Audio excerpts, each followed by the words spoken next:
Don't bring your loud, street trash behavior into my school, Logan Pierce sneered, his voice echoing across the courtyard.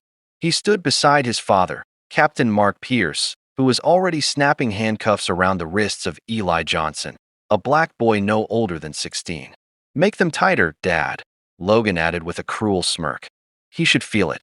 Captain Pierce shoved Eli forward, his grip firm and cold. The students froze in place. Some stared in shock. Others turned away, afraid to even breathe. You don't belong here, troublemaker, the officer muttered, pressing Eli's shoulder down with practiced authority. Eli's gray hoodie rose and fell with each steady breath. His hands were restrained, but his eyes were calm, focused, and unbroken. What neither Logan nor his father realized was this. The boy they were humiliating in front of the entire school was the son of the most powerful judge in the state. A man whose single decision could tear apart their badges, their reputations, and everything they thought made them untouchable. And that decision was coming. Before we go any further, make sure you like this video, subscribe to the channel, and turn on notifications, because this story proves that power built on arrogance never survives the truth. Westbrook Academy had always been a place where status mattered more than fairness. It was the kind of school where last names opened doors and silence protected the powerful. Eli Johnson learned that within his first week. He had transferred mid-semester, keeping his head down, speaking only when spoken to.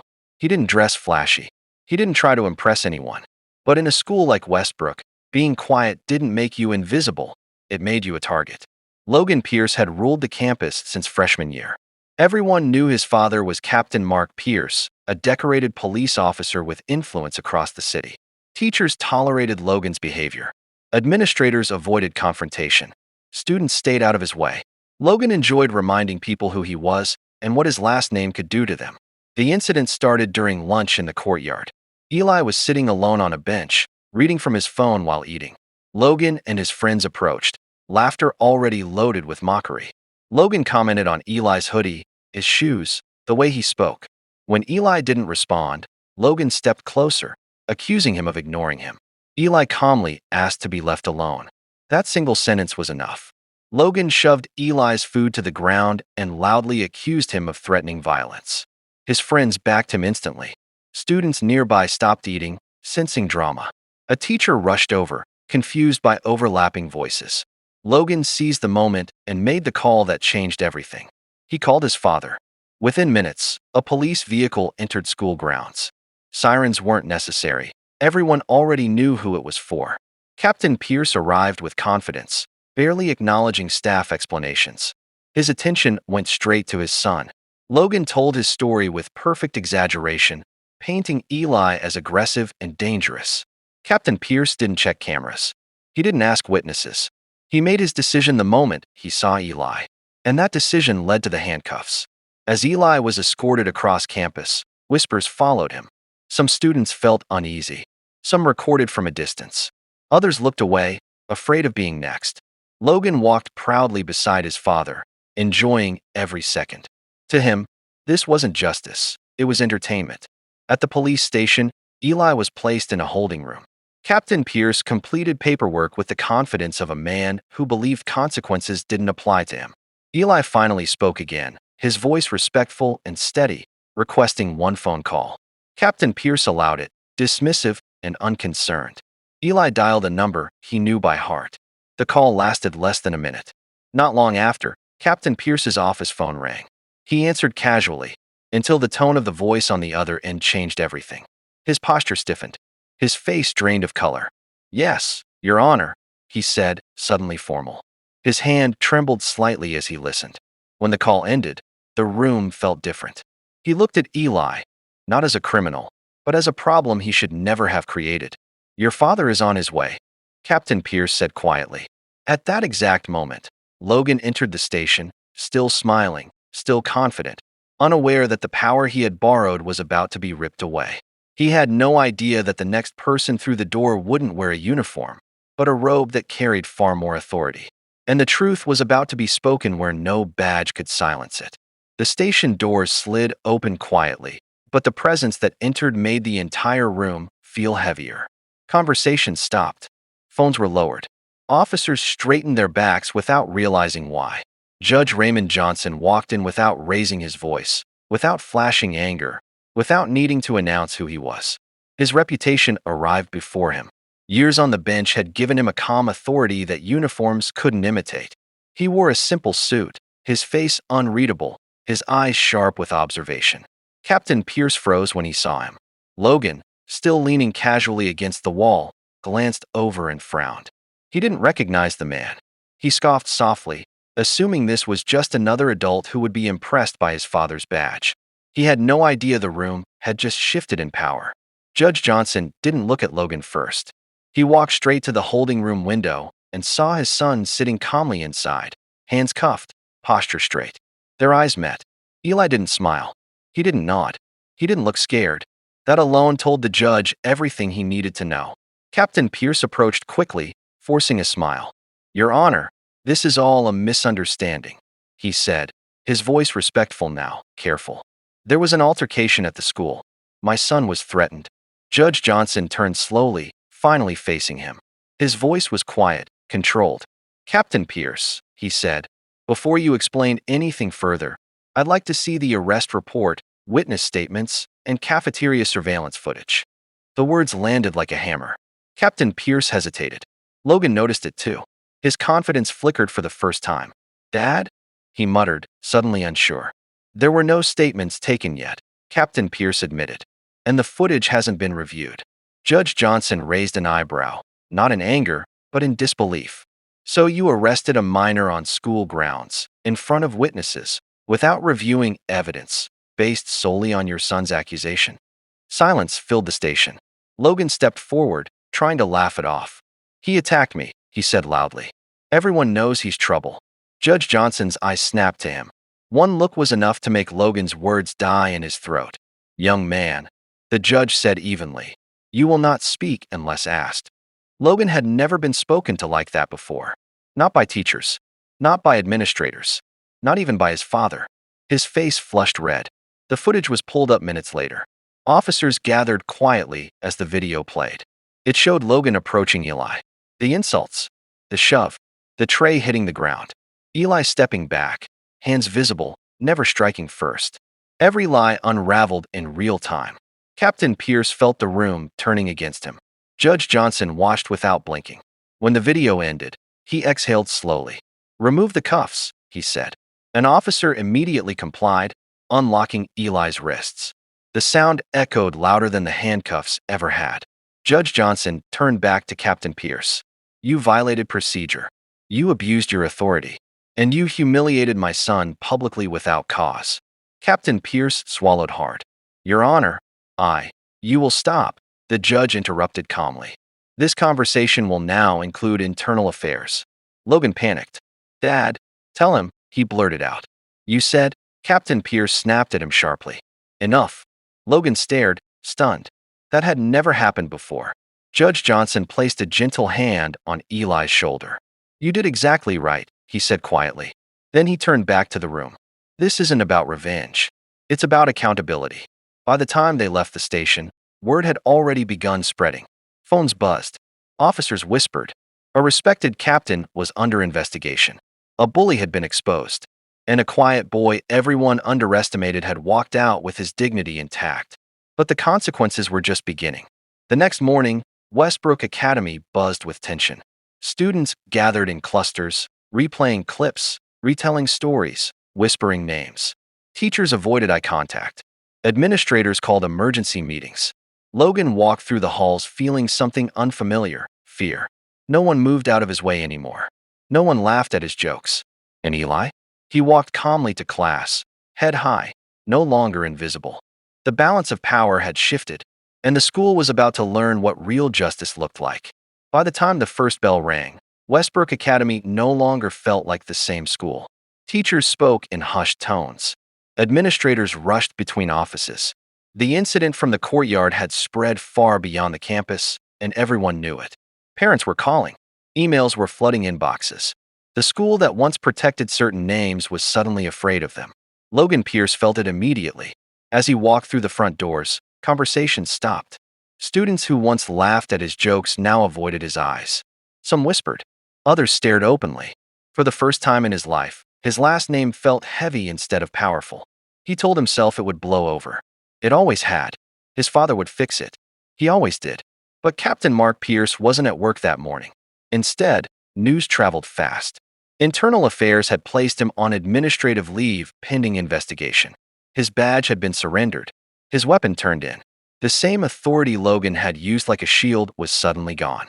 When the announcement reached the school, the administration called an emergency assembly, claiming it was about student safety. Everyone knew the truth. Eli sat quietly in the auditorium, listening without reacting. His presence alone made people uncomfortable. Some students wanted to apologize but didn't know how. Others felt ashamed for staying silent. A few looked at him with newfound respect. Eli didn't seek attention. He never had. Logan, on the other hand, sat slouched in his seat, heart racing. He felt exposed, vulnerable. When the principal spoke about accountability and fair treatment, every word felt aimed directly at him. He glanced around, realizing no one was on his side anymore. Later that day, Logan was called into the principal's office. His mother was there, her face tight with worry. The principal didn't raise his voice. He didn't need to. Logan was suspended pending disciplinary review. His extracurricular privileges were revoked. His name was no longer protected. Meanwhile, Judge Johnson requested a meeting with the school board, not to threaten, not to demand special treatment, but to ask simple questions. Why were cameras ignored? Why were certain students believed without evidence? Why did fear rule the halls? Each question forced silence. Each answer revealed the truth. That evening, Logan sat alone in his room, scrolling through messages that no longer came. Friends had distanced themselves. Group chats went quiet. For the first time, he felt small. He replayed the moment in the station when his father snapped at him. The look in Judge Johnson's eyes. The calm that scared him more than shouting ever could. The next day, Eli was asked to speak with the school counselor. She apologized. Not professionally, personally. She admitted she should have acted sooner. Eli listened respectfully, nodding once. Forgiveness wasn't immediate, but understanding began there. In the following weeks, changes happened fast. Anti-bullying policies were enforced. Staff training was required. Student complaints were taken seriously. The school tried to rebuild trust it never realized it had broken. Logan returned after his suspension quieter, different. He avoided Eli. He avoided everyone. The power he once enjoyed was gone. But something else replaced it: shame, regret, awareness. It wasn't redemption yet, but it was the beginning of responsibility. Eli continued to excel quietly. Teachers noticed his intelligence. Students sought his friendship, not because of his father's title, but because of his character. He had endured humiliation and never lost himself. One afternoon, Logan stopped Eli in the hallway. His voice was low. "I was wrong," he said. It wasn't dramatic. It wasn't perfect, but it was real. Eli looked at him for a long moment. Then he nodded. "Don't do it again." And that was enough, because justice had already spoken.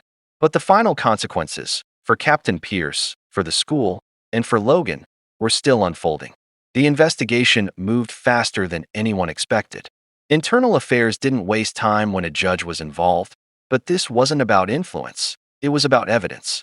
Surveillance footage from the school, body camera logs, witness statements from teachers and students who had stayed silent for too long. Every detail was examined, and every shortcut Captain Pierce had taken was laid bare. Captain Pierce sat in a small interview room. No uniform, no badge, no authority. For the first time in his career, he was the one being questioned. Each answer he gave revealed another crack in the image he had built. He spoke of instinct, of protecting his son, of years of service. None of it erased what he had done. When the findings were released, the outcome was clear. Captain Pierce was formally charged with abuse of power, violation of arrest protocol, and misconduct involving a minor. His career ended not with sirens or ceremony, but with paperwork and silence. The respect he once commanded evaporated overnight. At home, the atmosphere was heavy. Logan watched his father pack away his uniform, folding it carefully like it still mattered. The man who had always seemed untouchable now looked tired. Human. Broken. Logan felt a weight he had never carried before: responsibility. Judge Johnson never celebrated the outcome. He never spoke publicly. He believed justice didn't need applause. When asked privately why he didn't push for harsher punishment, he simply said, The truth did enough. At school, the ripple effects continued. The administration issued formal apologies to Eli and his family. Scholarships were discussed. Policy changes were implemented. But what mattered most wasn't paperwork, it was culture. Students began speaking up. Teachers listened. Fear slowly lost its grip. Logan changed in ways no one expected. He joined counseling voluntarily. He apologized again, this time without an audience. He stopped using his name as a weapon. The silence he once feared became the space where he learned humility. One afternoon, Logan stood up during a class discussion on justice. His voice shook, but he spoke honestly about abuse of power and responsibility. The room listened. No one laughed. No one mocked him. Growth, it turned out, was quieter than dominance. Eli continued forward, steady and focused. He joined the debate team. He earned respect not because of who his father was, but because of how he carried himself. When people asked how he stayed calm through everything, he answered simply, "I knew the truth." The final school board meeting of the year ended with a standing decision: zero tolerance for abuse, no exceptions. Names would no longer outweigh evidence. And as the year came to a close, the story that once started with humiliation ended with something stronger: change. But there was one final moment left. One conversation that would seal everything. The final conversation happened on a quiet afternoon, long after the noise had faded. The school year was ending, hallways half empty, lockers already cleared. Eli was sitting on the front steps, reading, when Judge Johnson approached and sat beside him. For a moment, neither spoke. There was no need to rush words that had waited this long. "I'm proud of you," the judge finally said. "Not as a judge, as a father." Eli nodded, closing the book. "I wasn't scared," he replied honestly. "I just didn't want to become like them." Judge Johnson smiled slightly. "That's how justice survives," he said. "By people who don't let cruelty change them." Across town, Captain Pierce stood alone in his garage, staring at the uniform that no longer belonged to him. The weight of his choices had settled fully now. For the first time, he understood what authority really meant, and how easily it could be lost. He would live with that lesson forever. Logan watched his father quietly, guilt pressing down on him. Power had once felt like a game. Now it felt like a responsibility he had abused. He thought of Eli's calm eyes, the dignity he had shown even in chains. That image followed him everywhere. On the last day of school, Eli walked across campus without fear. Students greeted him with respect. Teachers smiled genuinely. The same courtyard where he had been humiliated now felt different, lighter, safer. At the closing assembly, the principal spoke briefly about change, about lessons learned the hard way. No names were mentioned. None were needed. When Eli's name was called for an academic award, the applause was real, not forced, not fearful, earned. As the crowd clapped, Logan stood too.